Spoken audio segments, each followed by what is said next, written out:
Hello, welcome to Enlightning. I'm so glad you're here. Today we have Abdel here, and we're going to talk about how service mesh relates to observability. Will you introduce yourself, please? Hello, everyone. Howdy. I am Abdel. I work at Google Cloud Developer Advocate, CNCF Ambassador, and I co-host the Kubernetes podcast with Kathleen. You, you made it. You're doing Yes, all the awesome things. Yeah. thank you. Yes, and I'm actually, it's funny, I am in Austin right now. So you ping me, and I'm like, well, I'm around, so let's do it. I almost want to bring you, if you have time while you're here, if you want to come to my home and see this room, this real room in my house, you can do that. I Dylan, we're gonna get lunch after this. will see. Yeah, I don't think I will have time, but the setup looks. I'm actually curious about to see how what's behind the scene, how this whole thing looks like. Yeah. Do you want to? Do you You want can to right now? you can show I'll. me a picture later. You can show me a picture later. Okay. I'll show you a picture later. Oh, Emily's here. Hello, Emily. Thanks for coming. So good to see you. So I guess let's just dig right in. Part of me just wants to chit chat because I like you so much and we're friends. But we should get down to business. Yes. So I'm doing an enlightening series on observability, and eventually I'll cover all the service mesh tools on my other show, You Choose. But what prompted the idea for this show is that I have covered all the service mesh tools in a security context on Enlightening. And each service mesh tool has said, we do networking, we do security, and we do observability. Mhm. And then, so that happened earlier this year. And then now I'm covering observability and all the observability tools, and not one word has been spoken about service mesh. Nobody in the observability space is talking about service mesh. So I'm just like, hey, wait, but if service mesh said they're important for observability, what's the disconnect here? So you're here to help me understand that. Sure. Sure. Yeah. But to get started, maybe we should recap what service mesh even is. Sure. What's service mesh? Let's talk about that. Well, what is a service mesh? Yeah.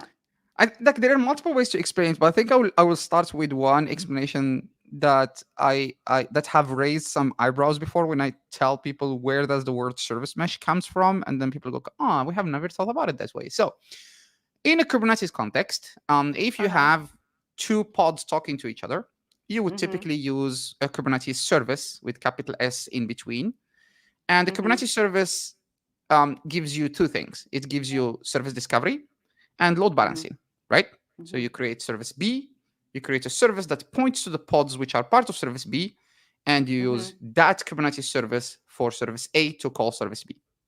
Mm-hmm. So that service you create gives you a single IP address, and behind it gives you a DNS entry. So that's the service discovery part. And it gives you load balancing, which in Kubernetes context, the default is how to say it's a route robin, right?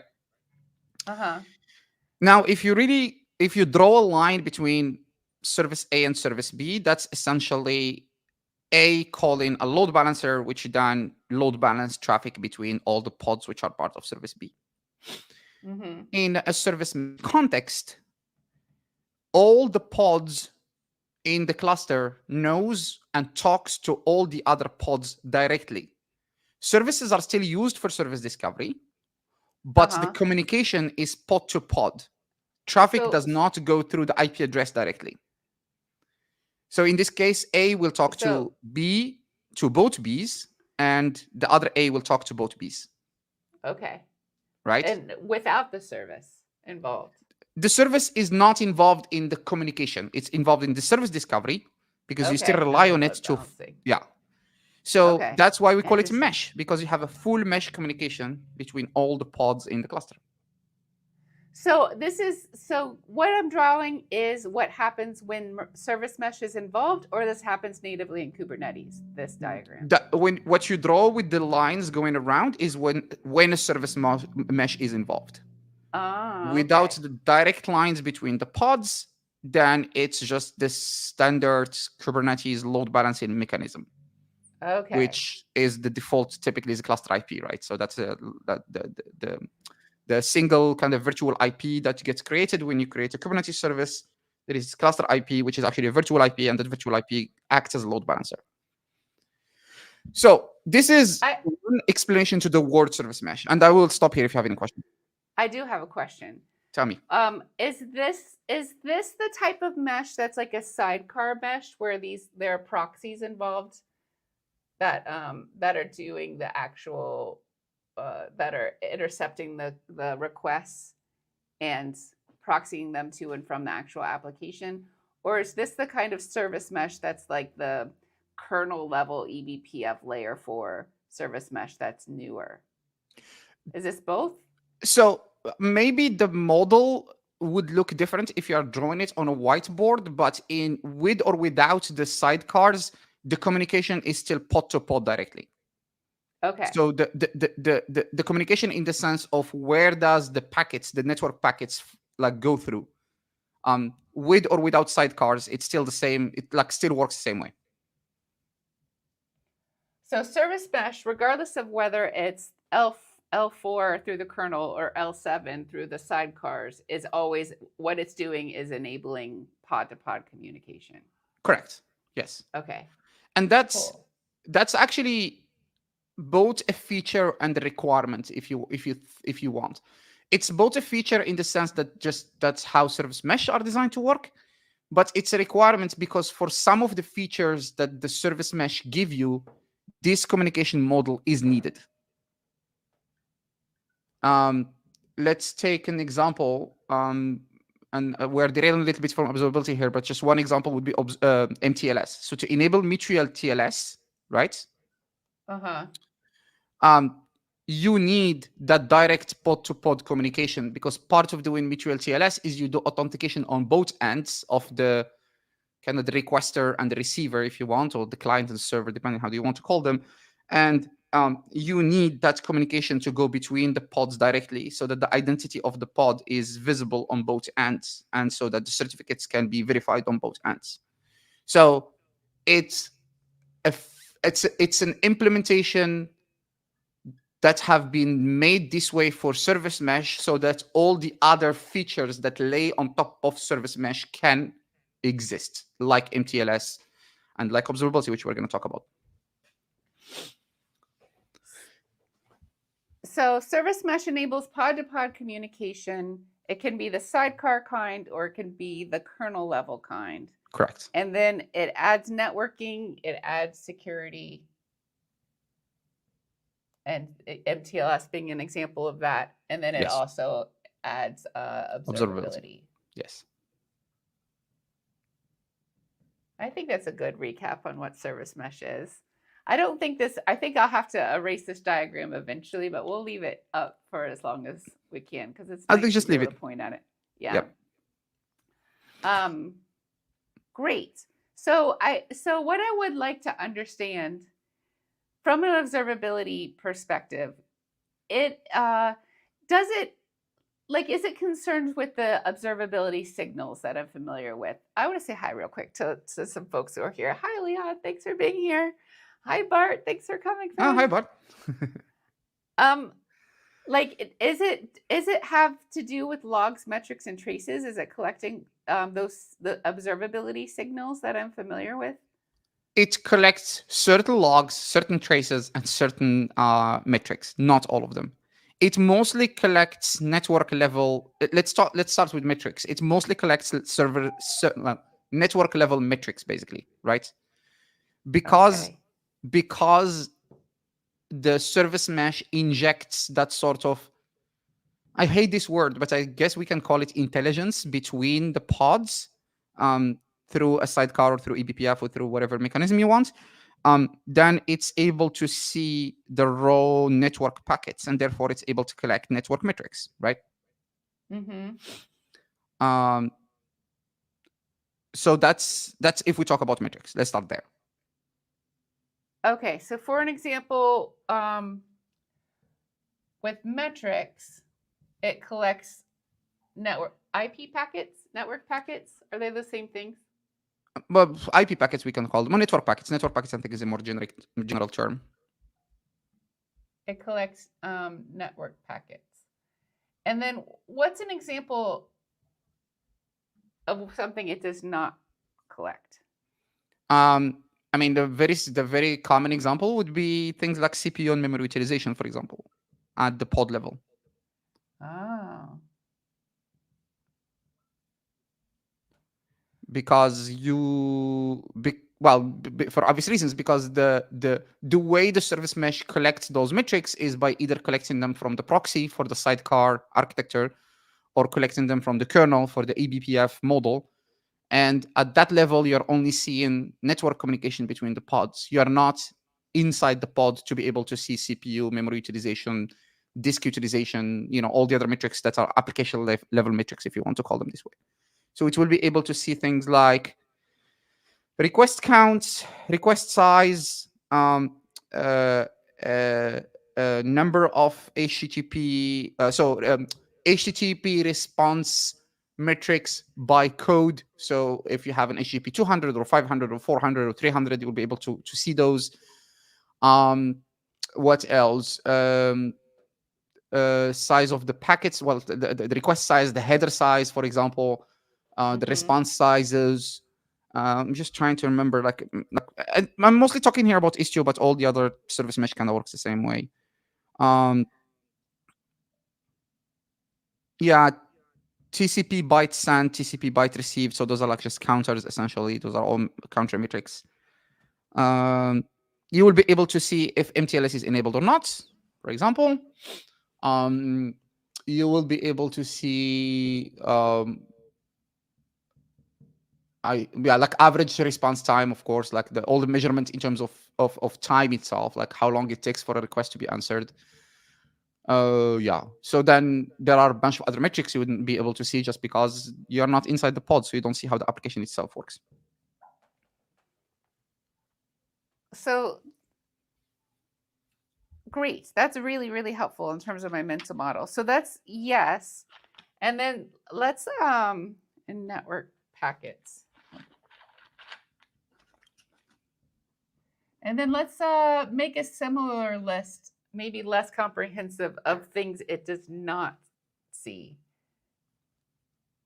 Yeah. So CPU memory, that's the one we talked about. Um, Disk utilization, um, memory, well, anything. Okay, what else? Let me think. I mean, yeah, and of course, the other thing would be application layer metrics. So if you are using Open Telemetry Agent OTel to instrument your let's call them business logic metrics, you wouldn't be able to see those in the sidecar level, right? You will have to Okay. collect them directly from the pod, if that makes sense. Yeah, that makes total sense.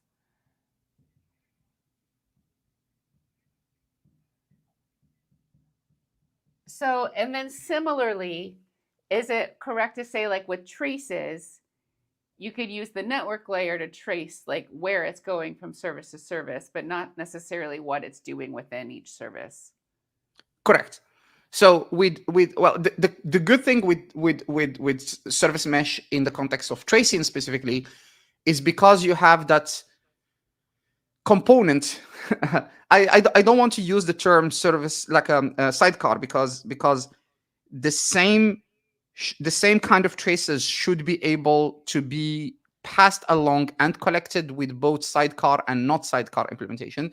But regardless, there is a component between the pods. There is something between the pods, right? There is pod A talk to pod B. Either there is a proxy between them, which is a sidecar, or there is some sort of like a function at the kernel level implemented through eBPF. There is something that looks at that request as it's getting passed along. And therefore, you're able to, for example, if you see in the request that there is a trace ID, you will be able to pass that trace ID down to the next service and collect end-to-end tracing, including who is talking to who as one request comes in and goes through your entire microservices. Because you are just passing down that trace ID, right? Like that a unique identifier that creates a trace. You'll be able to see the average response time for that specific request. What else you'll be able to see? Yeah, like whatever you see in tracing, you'll be able to see those in the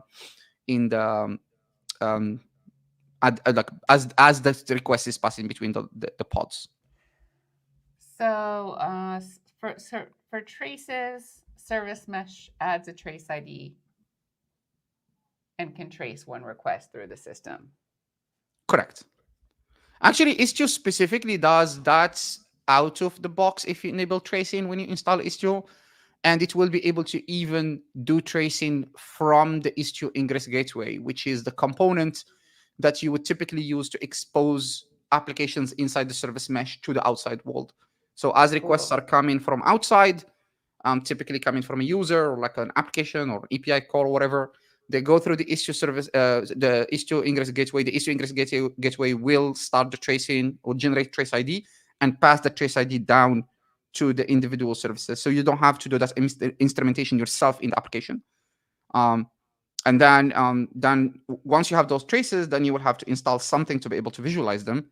And that's where something like Jaeger comes in. You install Jaeger, and then you'll be able to say, oh, I have a request coming from this user. This is the IP address, blah, blah, blah. And this is all the kind of services it hits as it was going through the microservice architecture.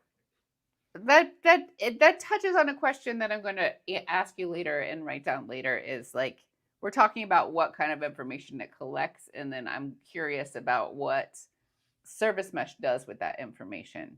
So I'll remember Jaeger can be used to visualize the data coming from service mesh as it relates to tracing. But Yes. we'll get there because I kind of am not. I kind of want to stay here. So if so you can use service mesh for traces to trace one ID across the system. And what's great about it too is it's the full life cycle of the request, it sounds like, from the very beginning of it entering the cluster to it leaving. But does it, if you implement tracing in the open telemetry way instead of in this way, how is your information that you're receiving different? Like, for one thing, it's a lot harder because you're actually adding that instrumentation at the application level, like it's in your application code. Mm-hmm. So what I'm imagining, but I want to confirm, is that it comes in and then like you can actually tell more about what the application itself is doing before you see it, before it goes to the next service, where it's a little higher level at the service mesh, where you know which service it's going to and from, but you don't know what's happening while it's in the, like, within the application bouncing around. Yes, you Yeah. are pretty much correct. Yes. Okay. With the traces that are generated by the service mesh and managed by the service mesh, you will be able to see, basic information like which services talk to which services, because you're able to follow that trace ID as it's traveling through the system, and how long it took for one service to finish the request, like to get the request. So basically the time it takes from between a request received and request responded. And so you'll be able to see that, and that gives you already some very good information, in the sense that, like, if you have a single point of failure or you have a bottleneck in your system, you will be able to see, oh, this particular microservice over when it's loaded takes more time to respond because XYZ reasons. But if you need some more detailed information about, what does your application do with request, and like the other example I could think about now is if within the microservice you have multiple functions that are all acting up on a single request, you won't be able to see that, right? You will be able to only see requests came into the pod, request exited the pod to the next one, but what happened inside the pod, you won't be able to see that from the service mesh level traces. So then you will have to do your own instrumentation with something like Hotel if you're trying to figure out, like, within a specific microservice, which component is the slowest or is the bottleneck, if that makes sense. Yeah, that makes perfect sense. We have some comments and questions that, but I got excited because I've been wondering about this for a while. So let's say, from John, we have, if the service goes, where's the load balancing? So are the proxies doing load balancing if we don't have if we're circumnavigating the service with So service that mesh? is a very good question, John. So without the Kubernetes built-in load balancing mechanism, you are essentially doing client-side load balancing. So in this particular model that you draw, if we take one of the A pods that talks to two of the B pods, the load balancing happens on the A side. So your application, A, sends the request down to the sidecar, and then the sidecar goes, okay, A is trying to talk to B, but B has two pods, right? So theoretically, it would do round robin, so 50-50. And it would do it on the client side. So the sidecar will send 50% of the request to the first B pod and the other 50% of the request to the other B pod, if this makes sense. It does. So client-side load balancing. Gonzalo, I'm so sorry you missed this. I missed this, but I think when we were listing stuff, you were helping out. So latency and duration are two things that it sounds like, yes, the service mesh would be able to pick up. But yeah, I think duration, you have it already, the response time, that's duration technically. Okay. Yeah, but latency, I mean, latency is a function of request and response time. So you don't have to collect latency. You can just calculate it from the time it takes for the response to the request to arrive and the response to be responded. So yeah, I mean, yeah, but yeah, technically correct. You can correct latencies as well at the network layer. So one thing, there are two ways I could see this going right now.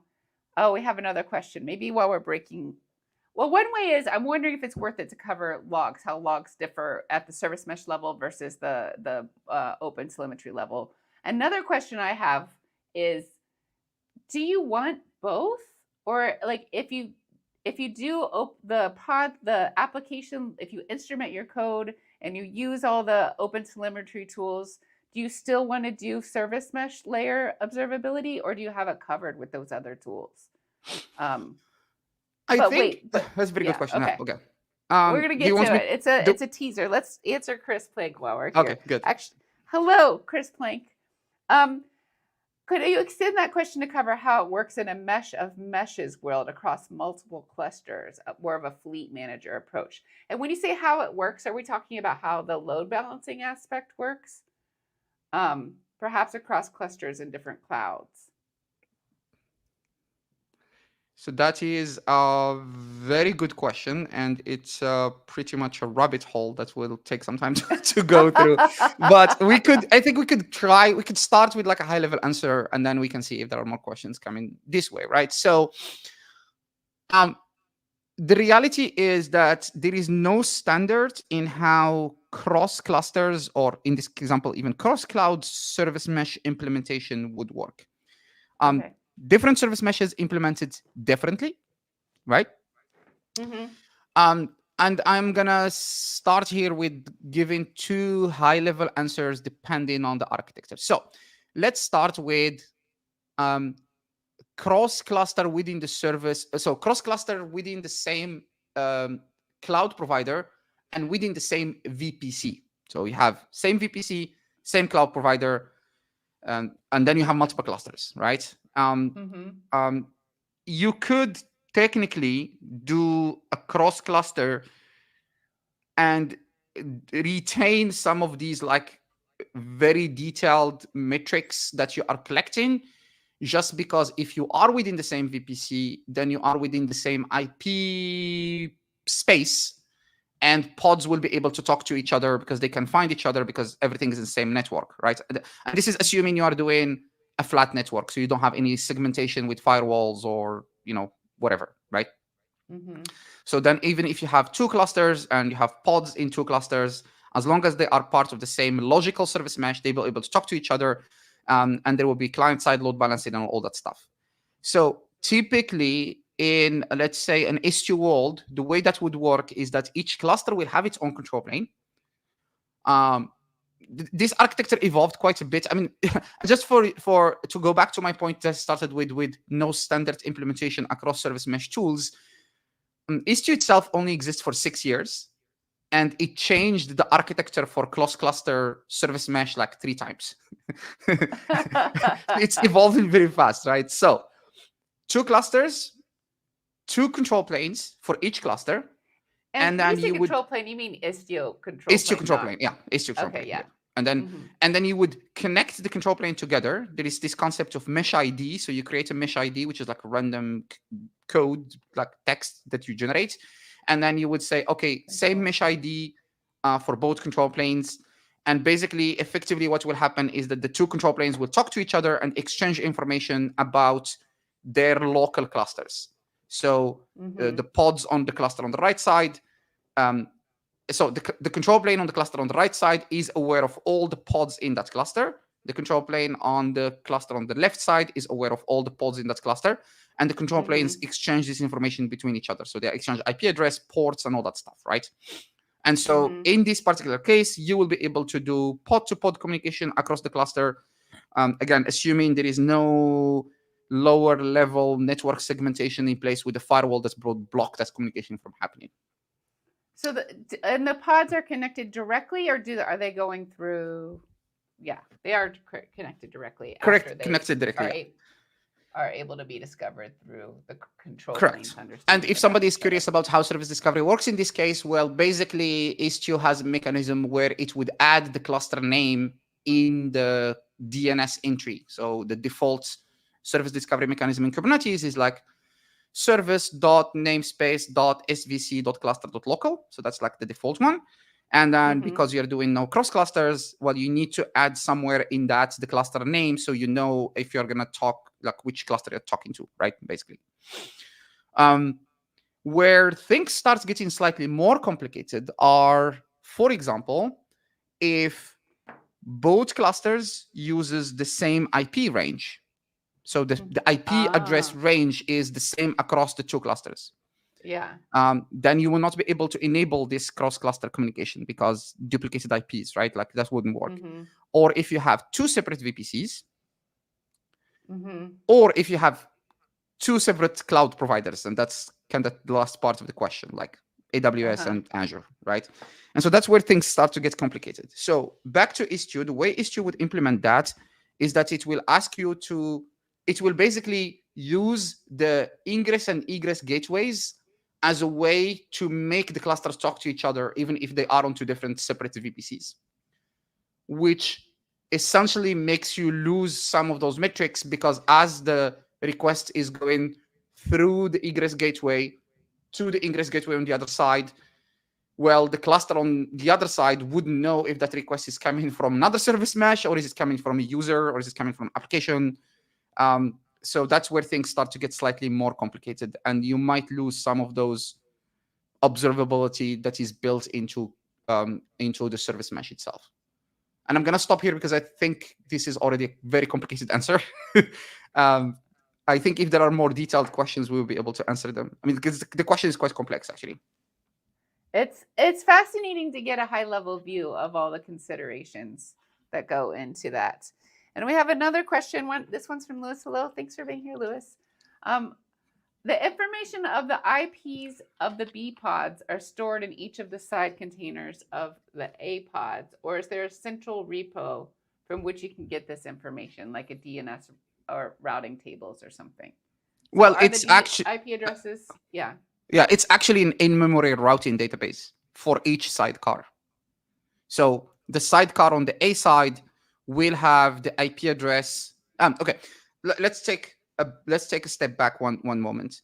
When you have a pod in Kubernetes that would have two containers inside, so your application container and a sidecar, both containers share the same IP address because it's the IP address of the pod essentially, right? So the list of all the IP addresses of all the pods in the cluster is stored in the memory of every sidecar routing table in memory, essentially. And the way that routing table gets updated is through the control plane. So when the control plane notices that there are updates, for example, the pods on the B side scales out, and now there are new pods with new IP addresses, it will take that information and then distribute it to all the sidecars to say, add this to your routing table. And you will be able to, if you are using Istio, for example, you will be able to see that information by doing something like Istio CTL proxy status or Istio CTL config, I think, like this command line, and you can say, okay, for this pod, tell me what it knows, and it will list the IP addresses of all the other pods in the cluster. If that makes sense. It does. It makes sense to me. Yes. And if it doesn't make sense to you, Luis, please do say something and we'll get some clarification. I'm going to erase this one because I want more real estate for observability. And Sure. so back to my questions. Is it worthwhile to talk about how logs are handled differently between an observability focused solution versus using service mesh for your observability? I mean, we can, because it's pretty straight. It's pretty easy. Okay. Service meshes can generate access logs, but the access logs are pretty basic. It will just give you information like this pod executed a get or post or whatever HTTP request on this other pod, the timestamp of that request, the path of that request, and probably the generated HTTP status response, 200, 500, something like that. So pretty basic access logs. You won't be able to see more detailed logs because those most of the time come from inside the application itself, right? Will you list, please, what's in the access log? Yeah, so you have timestamp, you will have the HTTP request, like get or post or delete or whatever. You will have the path, so which kind of path that request was generated toward, and you will be able to see the response code for that particular request. And then a more focused observability solution is collecting logs about literally anything, because that you're asking your application to generate, right? Pretty much, yes. So yeah, I wouldn't rely on the access logs generated by a service mesh alone for observability, because that doesn't give you much. That doesn't tell you what's happening inside the container itself or inside the pod or inside your application.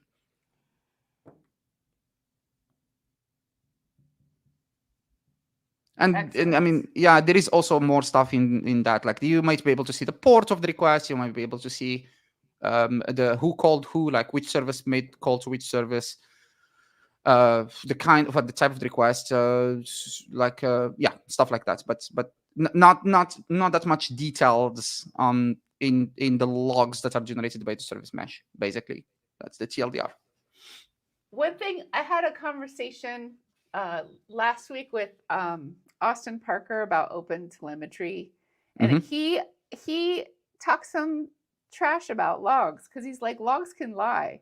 You can tell your program to make logs say anything. So pretty much, yeah. Well, I would agree with that statement. Yes. Yeah, that's so. Now I've lost all respect for logs in the past week. Yeah. Yeah, because the log, I mean, logs are essentially static strings that you generate from inside the application.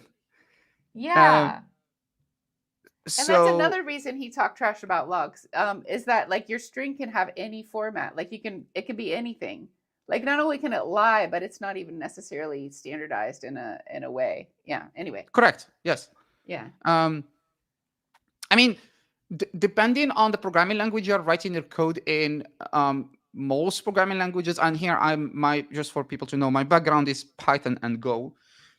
So the standard logger library in Go can generate structured logs. Structured log in the sense that they are like they have a structure. They follow like a JSON specific structure or schema or whatever. But it is still down to you as a developer to make those logs standardized across your entire application and across every single place where you are logging things out, right? So, and also making your application generate the correct logs, because nothing could prevent people from going, if access denied, generate a log that says access successful. So that's where the point about like logs can lie. yeah, so that's I think it's a very valid point that Austin made about logs can lie. Logs can lie. Rude. Um, so then that brings me to my next question, which is, do I need both like a service mesh level observability and a focused observability solution, or are they mutually exclusive? So I think that the answer to the question depends where you are coming from, and I'm gonna try to give you a couple of answers, and then you tell me which one do you like the most. Uh, Love the it. most straightforward answer to the question would be it depends. That's how you, if you ask a consultant, they will say it depends, right? But um, I think that they are not mutually exclusive in the sense that those observability metrics coming Uh-huh. from inside the application, instrumented through OpenTelemetry, for example, or from the service mesh, could potentially have two different audiences, right? Mm-hmm. So I'm gonna stop here and go back to before the cloud time, so simpler times when we didn't care Mm-hmm. about cloud, uh, and just remind people that in those times we pretty much had logs generated in multiple parts of a system and looked at and collected and analyzed by different people. You might have logs coming out of your application. You will also have logs coming out of your server from the OS itself. You have Mm-hmm. logs coming out of from your network switches and from your network routers and from different components in the system. It just because we used to be in this space where responsibilities were pretty much fragmented. Your network engineers does network stuff, your sysadmins do server stuff, and your developers do application stuff. They all generate different logs and they all look at them, or they all generate different metrics and they all look at them and they all use them to make sense out of the things they care about the most. Now, Uh-huh. in the cloud world, all of this is kind of merged together in like one big lump, and we tend to forget that it's still pretty much layers, right? So the to answer the question, this is like a long background, I guess, or context. To answer your question, I think if you have a service mesh installed, you Uh-huh. might want to actually still use the observability data for the people that are managing the platform, not necessarily for the developers. Because for the developers, some of those limited observability metrics you're getting and traces and logs might not be enough. But maybe your platform admin or your SRE maybe would care about those, because they want high level metrics that can tell them stuff works or stuff is broken. And then once you figure out things are broken, then you might want to go down further and explore with different other metrics coming from different parts of the system. I don't know if this makes sense as an answer. Yeah. Um, I think in general, I think when you're administrating a system as complex, it's good idea to wait until you need something before you implement that thing. Like premature optimization is the root of all evil. But so it does make sense that you're like, okay, I already have a service mesh because I added it for security or I added it for connectivity. And now let's see what it does observability wise and whether it's solving the problems, the observability problems I have right now, which are but so like wait until you have the problem of needing to understand application level observability before you start worrying about more focused observability tools is one of the things you're saying. And then the Yes, second thing I'm hearing is that service mesh observability is going to be great for like system admins, but then developers who want observability into what's happening in their applications are probably going to need more of the focused observability tools. correct. Yeah, that's pretty much sums up what I just said. There is one more thing as you were talking that remind me how I wanted to phrase it differently. Um, Mm-hmm.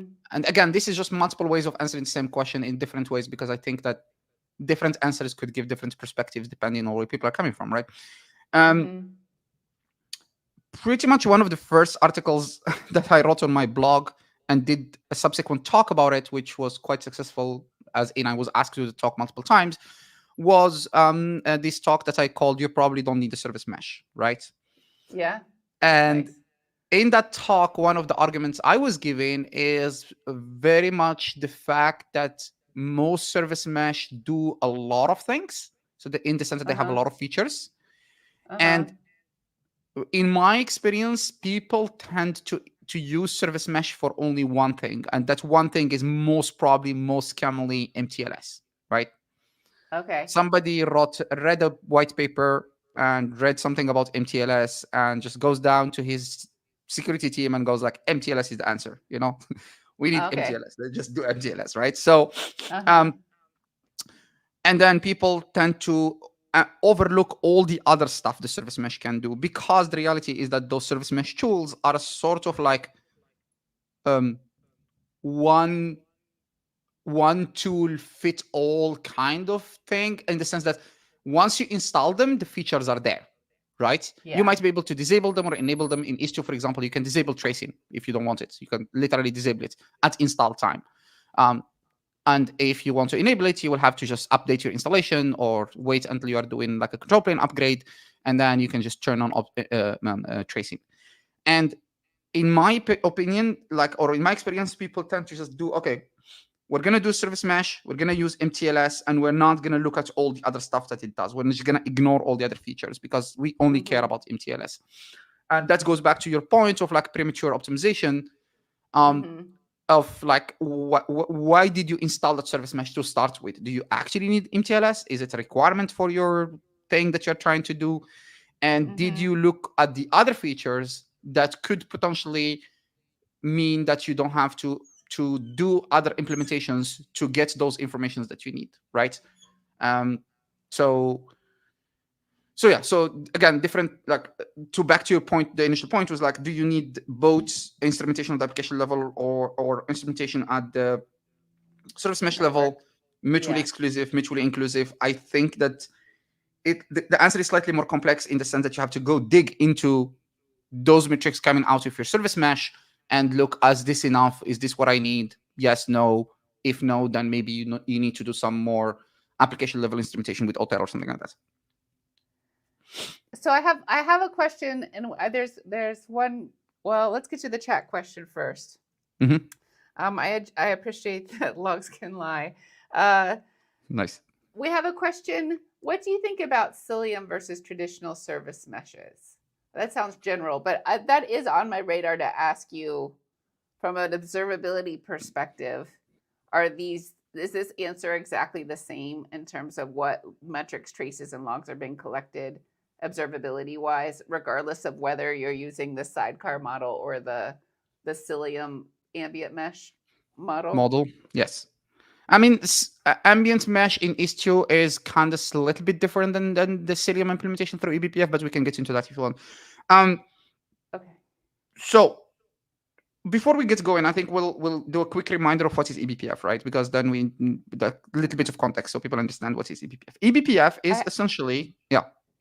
I have an episode of what is eBPF coming up with Liz Rice next month. Oh, Yeah, I'm not but we gonna should say right now too, I'm not please. gonna spoil it, but I think just a quick reminder. I think eBPF is essentially a framework for writing kernel level sandbox programs. So Mm-hmm. you would write a function, and you would turn on eBPF at the kernel level, and that function will be executed at the kernel level, and it will collect certain signals, usually syscalls, going through the kernel and do stuff with those signals, right? So that's kind of the basic explanation of eBPF. Now, the thing that I have to remind people all the time is, going in Linux, generally speaking, passing information between the kernel space and the user space is an extremely expensive operation. And Mm-hmm. the kernel itself doesn't allow those like programs to just run wild. They run inside the sandbox. They're completely isolated, and they Mm-hmm. are the first processes to be killed if the kernel goes into panic mode. If the kernel like senses that something is not going right, it will kill those programs like right away, right? Mm-hmm. So what that does mean essentially for the people asking this question is that there are certain things you can't implement in the kernel level because it's just gonna be too slow, right? Mm-hmm. So that's why, for example, Cilium still uses both eBPF and a Mm-hmm. sidecar to do Mm-hmm. its things, right? There are certain things that are possible to do at the eBPF level, and there are certain things that is not possible to do at the eBPF level. And you need basically both. You need both the sidecar and eBPF. And so, how does that relate to observability? That's a question that I will have to go look into because I'm not really familiar that much with Cilium, generally speaking. But for example, logs. You can't collect logs at the eBPF level. That's just not possible, right? Um, Okay. so yeah, that's essentially the answer I think to the question. So So, you want so the TLDR is that you want to be able to replace all the features implemented through a sidecar with an eBPF implementation. That's the TLDR essentially. okay. So when we're talking about this, this is all sidecar Correct. service mesh. Correct. Um, and I'm going to get to my question, and then we have kind of a question in the chat. But so we talked about if you have service mesh, you might want to add an observability focused solution so that you can get application level security, or not security, excuse me, Observability. observability. Yeah. Now, what about the other way? Does it ever happen where someone has a robust observability solution but doesn't have service mesh yet? If you if you have a robust observability solution, would there ever be a reason you'd want to add service mesh to have more visibility into what you're for observability reasons into what's happening at the network level? I would say that that would be an anti-pattern implementation in the sense that if you already have a good observability solution, if you Then start looking at service mesh and what observability service mesh gives you, you might be disappointed in the sense that it will not give you all the information that you might already have with your observability solution. So you okay. might want to add the service mesh, but not for observability, for other reasons like traffic So management, MTLS, and stuff like that. so service mesh doesn't give you anything you don't already have if you've implemented observability tooling Correct. If you have a good in a robust observability way. solution in place, yes, correct, correct, correct. Okay. Great. And then this is a statement, but maybe I would like interested in verification. If you do no sidecars, do you have better performance? How does adding a sidecar to every pod in your whole system affect performance? It affects latency because a sidecar is an extra stop in the traffic. It's an extra hop that traffic has to go through, so it adds latency, right? That's the Mm-hmm. first thing. Um, I'll let you finish that phrase, and then we can talk about it. Oh, Like, okay. yeah, Yeah, I'm listening and just okay. talking. So, so adding sidecars add latency for sure, right? And you can Uh-huh. go into Istio. There is like Istio for each version. They do some benchmarking, and you can see like the added latency when you inject sidecars. That's the first thing. The second thing is those sidecars consume resources. They consume CPU memory, right? So Mm-hmm. that's also stuff you will have to pay for. That adds to your cloud bill. And Mm-hmm. uh, like the amount of traffic the sidecar can handle is a factor of its memory and CPU resource allocation, which means the more traffic it needs to handle, the bigger that sidecar needs to be, and the bigger potentially your pod needs to be, and the bigger the node on which that pod needs to run will be, generally speaking. So that's also impacts performance in that sense. So it impacts performance through the resource utilization.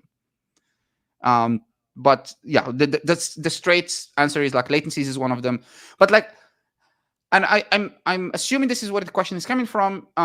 If because just the way it was phrased, because if your argument is without sidecar you don't have performance degradation, well you do, because even without a sidecar through eBPF, again your application runs in user space, the eBPF program knows in kernel space, go in between the two, have performance implications, and therefore there will be some maybe slightly less performance degradation of the application, slightly lower latencies, but there will be some performance stuff. So I think that the thing that people need to understand, generally speaking, is if you have two processes talking to each other and you Uh-huh. add something in the middle, you add latencies, period. That's just how Yeah. it works. Uh, call it a proxy, call it an eBPF program, call it whatever you want to call it. It doesn't matter. You add something in the middle. There is an extra hop. There is traffic Uh-huh. going out, goes to this component, which does look at the traffic, does something with it, and then spits it out the other side. There is latency. Period. Mm-hmm.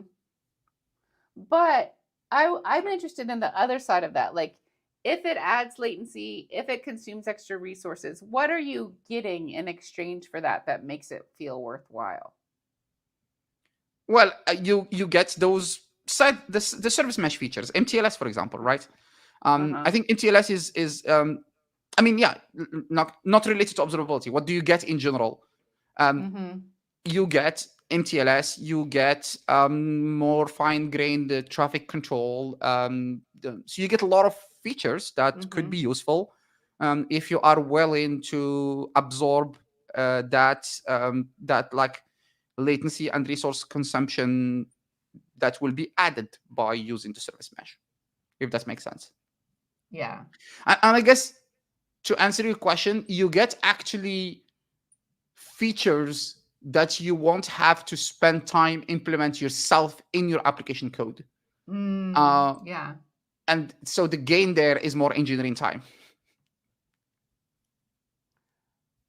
Cool. This has been really fun. Oh, we have a Yeah. comment. Connection pooling. So, one benefit of using service mesh is connection pooling to non-service mesh endpoints. What's that mean? That's I have no idea what do you mean, Devon Adams? Connection pooling to non-service mesh endpoints. Is that a So, statement or a question? oh, it's one of the benefits of using a service mesh. So if you had a non-service mesh endpoint, I guess in a proxy, and maybe it needs a buffer or something in a proxy, it could hold on to those requests until the non-service mesh endpoint is ready to receive it. Yeah, well, connection pooling is basically putting the same traffic through the putting multiple requests through the same TCP connection, essentially. Uh-huh. I Okay. I guess yes. I don't see how that would be a Okay. benefit, to be honest. So I might be not understanding the statement, but I don't see why connection pooling would be a benefit to non-service mesh endpoints. Thank you for So participating, Devon, too. I appreciate you because I there's so much I don't know. I didn't know what connection pooling was, and I just learned. So thank you. So here's another question I have. Did you? I'm just asking a ton of questions. Did you have something you wanted to say, or am I taking you off track from maybe a message you had intended to talk about as part of being a guest? no, no, Okay. I think yeah, no. Okay. So my next question is open telemetry is it's like standardization for how data is expressed, and then it's also some software elements like apis for generating data and sdks for adding context to that data. Does service mesh use open telemetry standards, and does service mesh use open telemetry software at all? That is a very good question. So, again, talking about issue, which is the one I'm very familiar with. For metrics, they are Prometheus metrics, right? So Okay. it's not implemented through OpenTelemetry. Okay. Traces, I don't know what kind of underlying implementation it uses, but I don't think they are OpenTelemetry traces, or they might share some Act- libraries with OpenTelemetry. Um, and logs, definitely not, because those are generated from the Sidecar, and Sidecar is Envoy is written in C++, so it uses like the standard C++ libraries inside Envoy to generate the logs. you said it can use jaeger to show the traces. Jaeger is the visualization tool, Then right? I think Jaeger only needs to receive open telemetry standard tracing. But uh, so Istio tracing can be visualized through multiple tools. Jaeger is just one of them. You can use Zipkin, you can use Lightspeed, I am not That really still makes a case that it's open telemetry, at least maybe not the software, but at least the standardization, if it it's can be used across. probably some sort of standardization. I'm reading the documentation here to try to figure Oh, out, nice. because actually they are coming from the envoy tracing, and I'm not quite confident how envoy tracing itself have been implemented, like what sort of library. Yeah, it's used OpenTelemetry. Yeah, you're right, I was wrong. Yeah. Yeah, And then like OTLP protocol. I'm not really okay. no, it uses the OpenTelemetry API Okay. um, for generating the traces, and then yeah, then you can use whatever backend you want to be able to receive those traces and visualize them. And just Jaeger is one of them. So if Jaeger only supports the OpenTelemetry API, then in this case, yes, it uses the OpenTelemetry standard to generate those. Like, I think that I might be wrong with this, but we have to go look it up to make sure I'm not saying bullshit. But I think that the time Istio came out was around the same time that OpenTelemetry as a project was announced, because OpenTelemetry came through merging two existing observability tools, which I now I'm trying to remember what the names were. So OpenTelemetry used to be Open Tracing plus Open And something. open census. Yes, correct. You're right. And Mm-hmm. Istio came out the same way, the same time. Around the same So time. yeah, Mm-hmm. so it could be that. Well, it could not. It couldn't be. And yeah, and also Istio is based on Envoy, and Envoy exists before Istio because Envoy was initially created at Lyft for their own internal usage, which then eventually made it to the open source world. And then Istio came and used Envoy under the hood to be able to do those, do the thing that it does. And so I will have to assume that around the time Envoy was coming out, OpenTelemetry didn't even exist, which means they might have used some libraries that are now standards in OpenTelemetry that at the time came from either Open Tracing or Open Census, if that makes sense what I'm saying. Just It looking does at the make sense. timeline Yeah. of where these things like came out, basically. So it does it, and Prometheus for metrics, Prometheus like open telemetry understands Prometheus metrics, and the next Prometheus release is going to use open telemetry SDKs. So those do play well together. So it sounds like if you do have some observability stuff going on, that the telemetry data that Service Mesh provides will plug into it nicely. Pretty much, yes. Yes. Is But the that's actually a very good question, because even if you are using OpenTelemetry for metrics, right?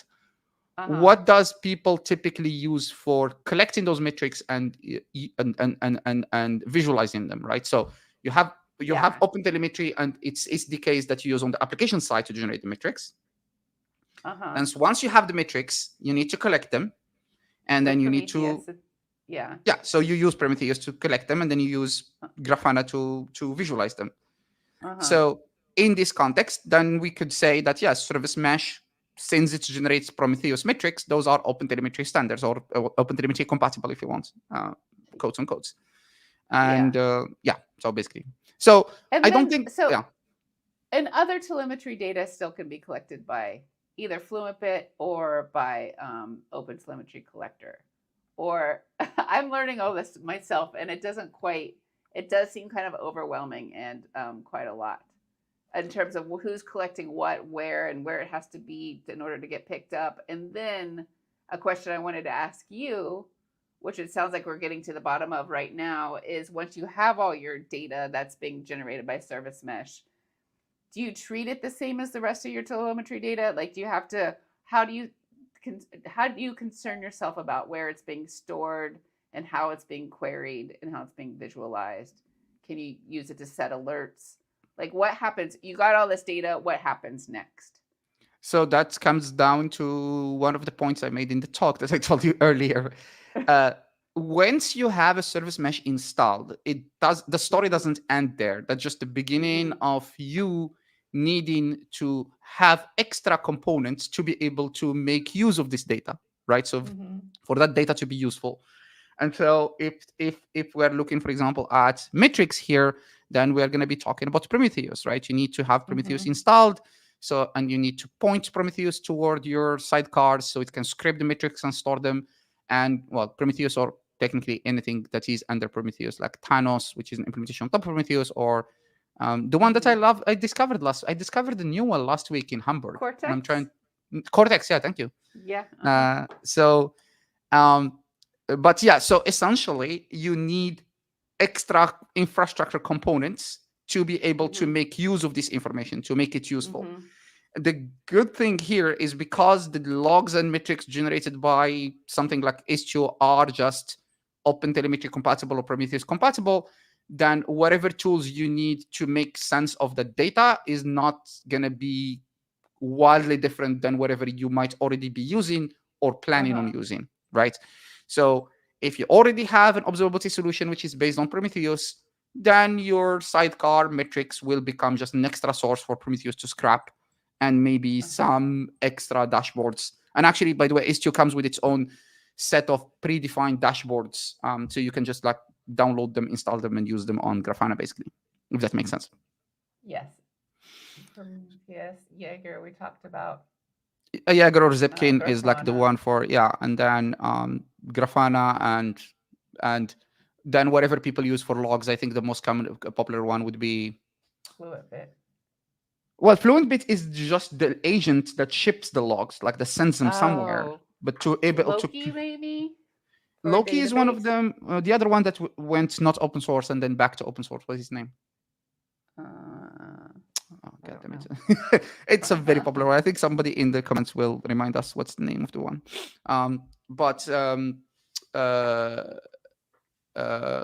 Yeah, you need extra software components to be able to look at this data, to visualize it, collect it, visualize it, and make sense of it, right? So but it is formatted in a way that's going to make that just plug into your system. Correct. Yes. If you already have a Prometheus solution, then yes, then your service mesh metrics becomes an extra source that Prometheus scraps, and you just look at it inside your Grafana dashboards or whatever. And then the logs is whatever the name of the solution that we are all looking for right now, but forget it.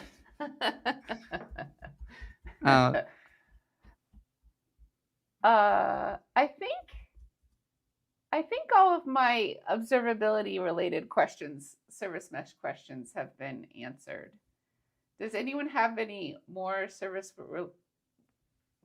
mesh questions, period? Or do you have something you want to say about service mesh that you feel like we haven't covered?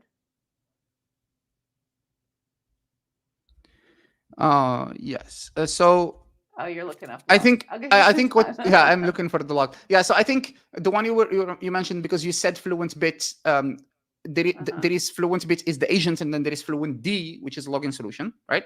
So FluentBit is the agent that ships the logs, and then FluentD is the visualization software. You have Grafana Loki, also very popular. You have what's the other one? Damn it, I was just looking at it. Grafana Loki, then you will have Logstash. Yeah, that's the one I was looking for. Okay. And then, of course, you will be able to, if you are using like a managed cloud solution, you will be able to use whatever the cloud solution offers you, or something like Datadog, because Datadog, they are also, Prometheus compatible, OpenTelemetry compatible, and all that stuff. They expose their own things, which makes it like, it's compatible with all the existing standards. And yeah, that's essentially all I had to say, I guess, for the logs part. I just, tomorrow I'm doing an episode on a project called Perses, PRSES, and it is an open source observability dashboard, the first CNCF open source observability dashboard. I don't know what it offers that's different from Grafana. I'll know a lot more this time tomorrow. I'll be curious to know as well. Accepted.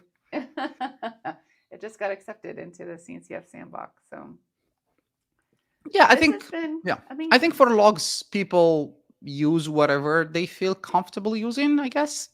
I don't really personally have that much of opinions about which tool you want to use for logs. So just use whatever you think it's easy to manage, because those solutions have to be managed. They're components, they're software, right? You'll have to run them, install them, update them, patch them, upgrade them, do all that stuff. So use whatever makes you happy. I guess that's all I have to say. Logs are liars. Yeah, exactly. We already know logs are liars, so don't use logs at all. They just make things simple for everyone. Okay, so the way if you have something to add, I'd be happy to add it. But if we're gonna close out the show the way Epic Tralala's here. Hello, friend. The way we're gonna do that is I'm going to recap everything that you taught me. I'm gonna say it back to you to make sure we have a clear understanding. And then if I get anything wrong, please correct me. Do you feel like there's something you want to add, or should I start recapping? Do you want to quickly cover the ambient mesh? Because I know that before we started Yes. live streaming, we talked about it, and I said ambient mesh is still in a beta kind of status, so maybe not. Yeah, so we can talk about it quickly just for people to understand. So what ambient mesh really is trying to do is a new architecture in Istio that instead of relying on the sidecar alone, which is the model you pretty much draw beautifully there, it introduces two proxies that operate at two different layers. The sidecar implementation of Istio uses Envoy as a proxy, and proxy functions at layer 7, right? It's an HTTP proxy. With Ambient Mesh, you would have two new proxies. So not completely new. Envoy is still used, but the other proxy is called the Z tunnel, and it's a node level proxy. Oh. So instead of having sidecars, you would have Z tunnel at the node level, which is shared between all the pods in that node.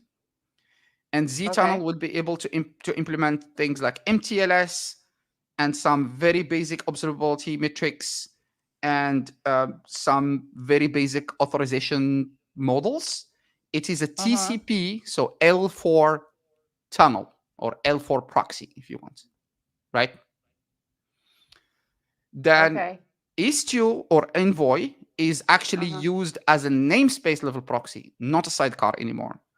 So they introduced this new concept. They call it the waypoint proxy, which is implemented through Envoy, and it runs in the namespace shared between all the pods in that namespace.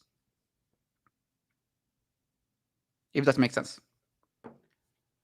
It does. So we have the ambient mesh has proxies at two layers, so no sidecar anymore.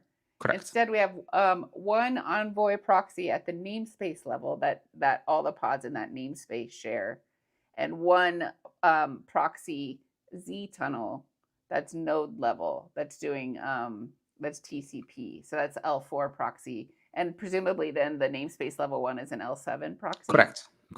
So. And is the benefit of doing it this way performance?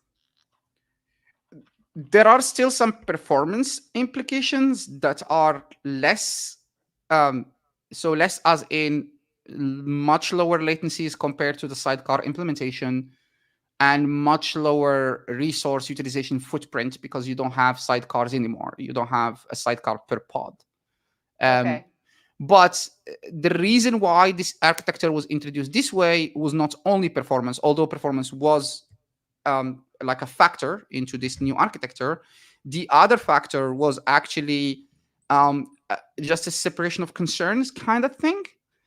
And also to give people the option to only turn on and off the features they need without having to install the entire thing. Because in the sidecar-based proxy, or the sidecar architecture, you install the sidecar, you install the control plane, you inject the sidecars to be able to do just MTLS.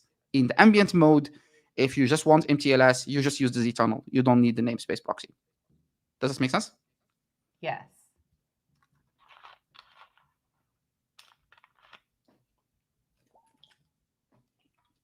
Between L4 and L7. I just did a Y instead of a 7. Forgetting.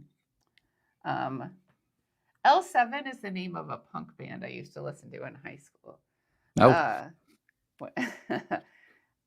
Separate. So you might you don't not necessarily install both. Yes.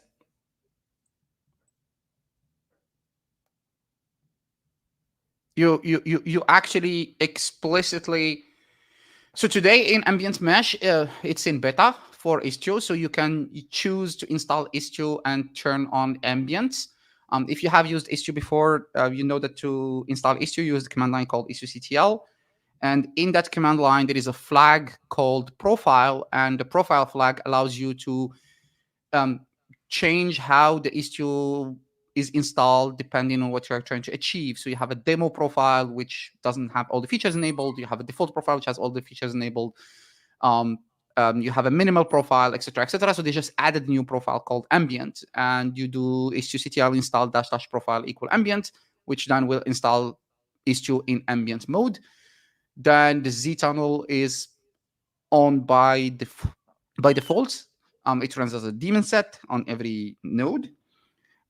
So then if you enable MTLS, you as an end user, you still use the same CRDs to do all the things you used to do with Istio. So if you need MTLS, you just turn on a CRD called MTLS, you drop it in the namespace, and MTLS is enabled for you. Then if you need to do L7 stuff, so an authorization policy, for example, then you will have to explicitly create the waypoint proxy with the istioctl command line. So you create that namespace level proxy, and then you create your authorization policies the same way, and then it will just work. So just giving people that option to only enable the things they need to enable based on what they're trying to achieve, if that makes sense. And so this is meant to completely replace the 100% sidecar model? Correct. So that Cool. this is referred to as the sidecar-less implementation. Ah. Cool. I'm glad There you we go. went over that. Yeah. Cool. The latest in service mesh technology. Okay, so I'm going to repeat everything back to you now. So to level set at the beginning, we talked about service mesh and what it is. And what we drew here is a sidecar model of service mesh. And it is a different way than I had thought about service mesh before. So in Kubernetes, without service mesh, we'd have pods that run application A and pods that run application B. And each of those would be behind a service, and those services would talk to each other to get the request from one set of pods to the other set of pods. And these services do load balancing, they do service discovery, and they provide a stable IP address. When you add service mesh, you're adding the ability to have direct pod to pod communication without having to go through services. And that can happen at the sidecar level, which is what I've drawn here, where each pod has an extra container that's a proxy, that's a sidecar, that's it's intercepting requests to and from pods and adding security, observability, and networking at that layer. Or there's also now kernel level service mesh like Istio Ambient Mesh, which we'll talk more about later, or Cilium also has some kernel level features too. So there are now ways to do it without that sidecar model, but the sidecar model is the most common, in the sidecar less, however it's implemented, is newer, and I'll say less fully featured at this point. But regardless, there's something between the pods that's enabling them to directly talk to each other. Yes. So I'm especially interested in how this relates to observability, because I'm in a learning journey about observability, and we've been covering on Enlightning lots of observability tools.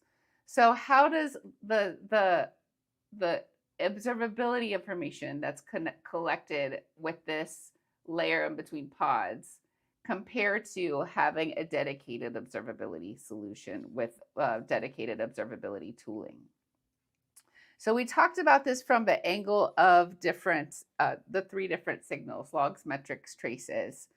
So from metrics standpoint, in general, we can, with service mesh, we can see things at the network layer, observability things at the network layer, and not more deeply into the application.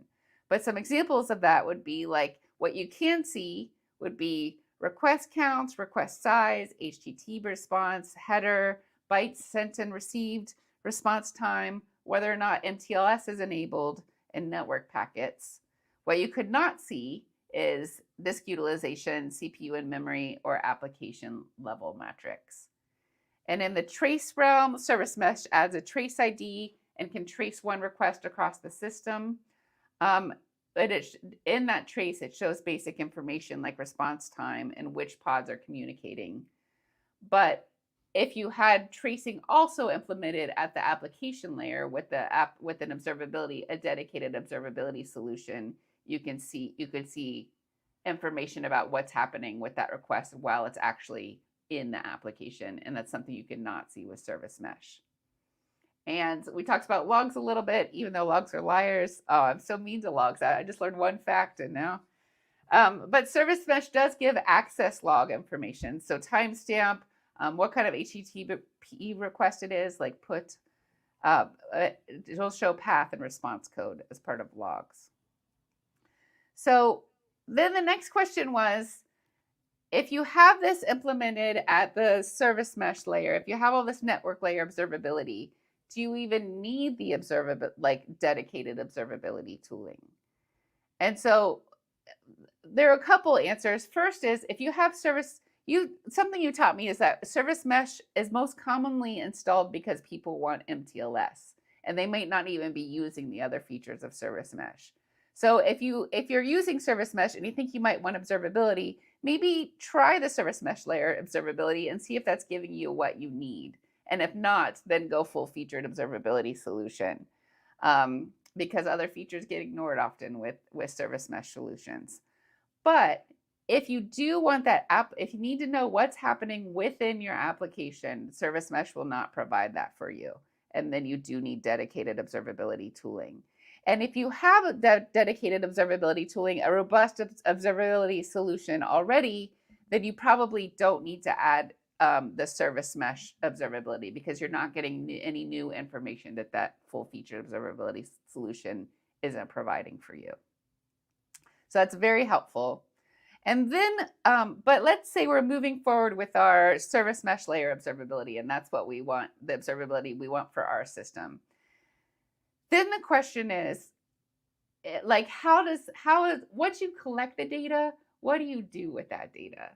So we talked about service mesh gives Prometheus metrics, or at least the Istio. You're familiar with Istio, so we're talking about Istio specifically at this point. Gives Prometheus metrics. It uses the OpenTelemetry API to generate tracing data, and then it uses the Envoy C++ logging library. But these are like Prometheus for metrics and OpenTelemetry for tracing are absolutely industry standard. So when you collect this data, you still need to store it somewhere, and you still need to provide tooling so that it can be queried and visualized and alerts if you want them or whatever. And all of that is not part of the service mesh solution. You would add tooling for that you would add for any kind of for observability data, no matter how it's collected, regardless of whether it's collected by service mesh or otherwise. So examples, like you might add Prometheus for storing, or we talked about Thanos or Cortex for storing your Prometheus metrics. You might add Jaeger or Zipkin to be able to visualize all your tracing data. But that service mesh doesn't give you that visualization or querying ability out of the box. We talked a little bit more because we had some great audience questions about how service mesh works. So we talked about load balancing happens on the client side with service mesh, which is cool. And another thing I learned is each sidecar has an in-memory routing table that's kept updated by the service mesh control plane to know where to send requests without using the Kubernetes services, which is fascinating. And then service mesh is a trade-off, just like most things are trade-offs. So service mesh, if you're adding the sidecar version, you're adding latency, it's consuming resources. The more traffic that goes through it, the more resources it consumes. But then what you get in exchange for that is fine-grained traffic routing, you get MTLS, and you get all the many security, networking, and observability features that come as part of service mesh. And then finally, we dug a little deeper into Istio Ambient Mesh. So Istio Ambient Mesh is Istio's sidecar-less model. So you have proxies at 2 layers with Istio Ambient Mesh. You have first we have a node layer proxy, which is running as a daemon set, and that is called ztunnel. and it's happening at the TCP layer at layer 4, so the lower layer stuff. And then it also has your layer 7 proxy at the namespace level. It's one Envoy proxy for the whole namespace that are shared across pods in that namespace. And the benefit of using Istio Ambient Mesh as opposed to the more traditional Sidecar model is that you have better resource utilization, but also now you're separating concerns. So if you only need the L4 visibility or service mesh features, you can only implement that and not implement L7. Or you could do both, or you could do just L7, but you have control instead of having to implement everything if you just need something small. Is there anything I missed? Is there anything you'd like to add or correct from what I said? No, I think you summed it up beautifully. I think the only thing that diagram kind of makes it look like that, and I'm only going to mention it because I know that somebody might come in the comments and mention it. In standard Kubernetes implementation, communication goes through the service on the other end. So it's not service to service. So in this case, the pods on the A side will use the service B to find the pods on the B side. And if B tries to talk to A, it's the other way around. So it's not going through service A and then from service A to service B. Basically, service B acts, pretty much. Service B acts as a sort of load balancer in front of all the pods that are part of service B. And exactly, yes. And then like that. If only A needs to talk to B, then service A is technically not needed in this case. So you create a service to expose a set of pods to another service that needs to call it. And then with the sidecars, as you explained, then you have direct sidecar communication.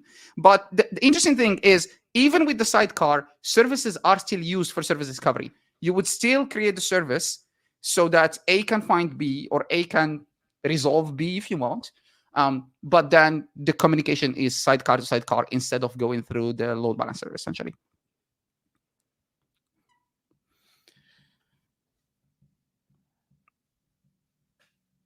So services, even in a sidecar model, services are used for service discovery, for Correct. pod discovery. Correct. Cool. Excellent. This has been an absolute joy. Thank you so much for being the Enlightning guest today. Thank you for having me. That was great. So the way we're going to close this out is we're going to replay the intro music and say goodbye. Thanks so much for being the guest. Thank you, everyone in the chat. It was a really wonderful, great question today. I appreciate you. And thanks also to everyone who watches the recording. Bye. Have a great day.